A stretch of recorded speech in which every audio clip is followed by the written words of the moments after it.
নমস্কার বন্ধুরা, আজকে ভিডিও আমি এখানে শুরু করছি। আর আজকে যাচ্ছি অঞ্জলি দিতে। তো সকালে স্নান টান রেডি টেডি হয়ে গেছি, সেজে গুজে নিয়েছি। এবারে যাব মন্দিরে। তা যেতে বলে এখন 11টা বেজে গেছে, এই জন্য তাড়াহুড়ো করছি। ওদের টিফিন দিয়ে আমিও স্নান টান করে রেডি হলাম। আর তার থেকে বড় কথা কী বলতো, এখানে একটা খারাপ খবর সকালবেলা উঠে শুনেছি, তো এই জন্য খুব মনটা খারাপ ছিল, তখন ইচ্ছে করছিল না। তো যা বলে, না যাও রেডি হয়ে যাও বলে রেডি হয়ে আমি এখন বেরোচ্ছি। আর চলো প্যান্ডেলেও তোমাদের নিয়ে যাই, আর আমিও দেখি। আর দরজাগুলো বন্ধ করতে হবে, কেন মেয়েরা কদিন ঠাকুর দেখে ঘুমাচ্ছে খালি, তাই সব বন্ধ করে তবে যাব।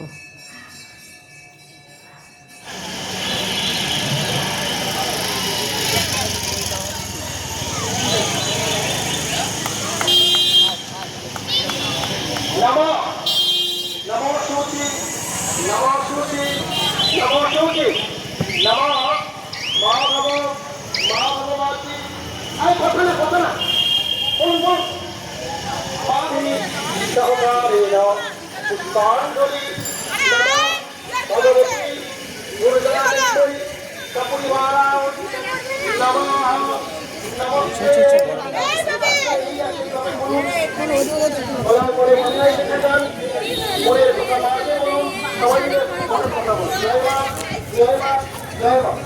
এবারে আমার সামনে হাত থেকে বলছে দুর্গা শিবা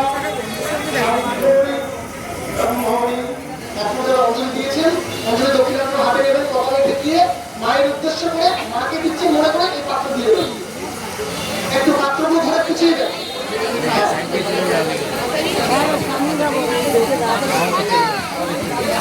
যাদের অঞ্জলি হয়ে যাচ্ছে তারা এই ওকে দিয়ে দেবো।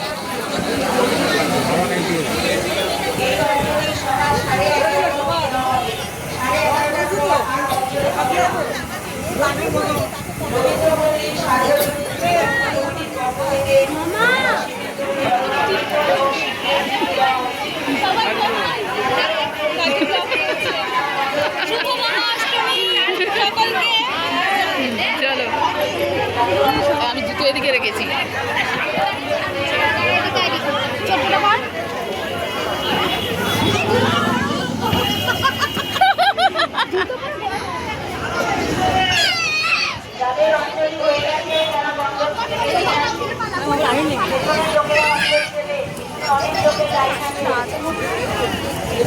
বারো মা ছাড়াটা ছেড়ে দাও।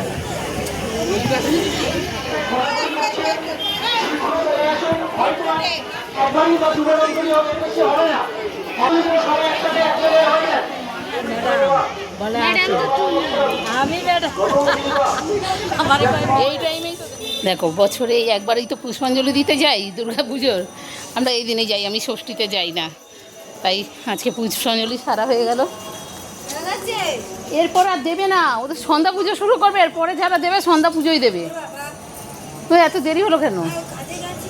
ও যাও, এবার তাড়াতাড়ি যাও, এইটা দিচ্ছে এইটাই দেবে, আর দেবে না বলে দিয়েছে। আমাদের প্যান্ডেল দিয়ে গেছে খিচুড়ি আর আলুর দম। প্রত্যেকবারে ওরা পোলাও করে, বলছো খিচুড়ি আর আলুর দম করেছে। তা আমার মেয়ে আসতো আবার ওই খিচুড়ি বকতো না, ওদের আবার এই যে মিষ্টিও দিয়েছে একটা করে। তা ওদের আবার পোলাও হলে ভালো লাগতো, তা বললো আমরা খাবো না, তোমরা খাও। হচ্ছে অল্প একটু করে খাওয়া, ঠাকুরের প্রসাদ তো সেই হিসেবে অল্প অল্প করে খাও। তাই দিয়ে এখন আমি আবার রান্না করে ঢুকবো। রান্না হয়ে গেছে পুরো। দেখো কী করেছি, ইলিশ মাছ রান্না করছি। ইলিশ মাছটা 4-5 দিন হয়ে গেছিলো, বাড়িতে ছিল, তো সেই জন্য রান্না করে ফেললাম। আর হচ্ছে ফুলকপির তরকারি করেছি, আর একটুখানি ডাল করলাম। আর তোমার এদের দেওয়ারের জন্য গুছানো হচ্ছে কী কী রান্না করছে। ডেলিভারি দেওয়া ছিল, আর ডেলিভারি ছিল যেহেতু ওদেরও ডাল দিয়েছি, আর এই হাফ ডাল করে রেখেছি, যেহেতু আমাদের দুজনের রাত্রে অবধি হয়ে যাবে। ওর বাবার একটু কাজের চাপ পড়েছে বলে আসতে পারছে না, তাই ওর বাবা দুপুরবেলাও খাচ্ছে না, আমি আর দেওয়ার খাচ্ছি। আর এরা যেহেতু বাইরে খাচ্ছে বলে এদের এতটাই লাগছে না। আর ডেলিভারিতেও ফুলকপির তরকারি, চাটনি আর একটুখানি চাটনি রেখে দিয়েছি। চাটনি দিয়েছি আর মাংস দিয়েছি, ডাল আর বেগুন ভাজা এইসব দিয়েছি ওদেরকে। আর আমাদের জন্য এই রান্না। এটা দেওয়ার জন্য থালা সাজানো হলো, ডাল দিয়েছি, ইলিশ মাছ দিলাম, আর ফুলকপি আলুর তরকারি দিলাম। আর ও চাটনি ভালোবাসে, ওইটুকুন চাটনি রেখেছি, দিয়ে দিয়েছে। আর বললাম মাংসটা একটু পরে নিয়ে যাও, এত বাটি তো নেই, গুছিয়ে গুছিয়ে এত বাটি দিতে পারবো না। আর আমি আর বড়ো মেয়ে এখানে খেয়ে নেবো, ছোটো মেয়ে তো ডালে হাত দেবে না, ভিতরে হাত দেবে না, মাংস দিয়ে খাবে। জামাটা পরেছে, দাঁড়িয়ে আছে, ওর দিদি এই জামাটা পরেছে, সেম দুজনে পরেছে। আর ওর দিদি বলছে আমার গরম লাগছে, খুলে দেবে, সেই জন্য ওরও বেচারা মুখ চুন হয়ে গেছে, কেন দুই বোনে একই জামা পরেছিল। ওরটা কালো, এটা সাদা। আমি এখানে শেষ করছি।